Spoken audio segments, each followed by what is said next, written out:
a lot of times when ACC visits institutions, anxiety grips the people. But I also know that your organization is not just an investigative for wrongdoing, but also tasked to guide and advise avoidance of what may lead to unethical and criminal practices. The EACC was invited by the Ministry to undertake this examination.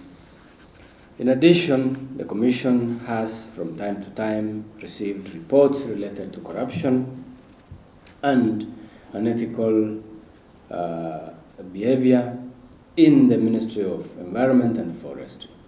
Some of these reports touch on the following areas: public procurement irregularities,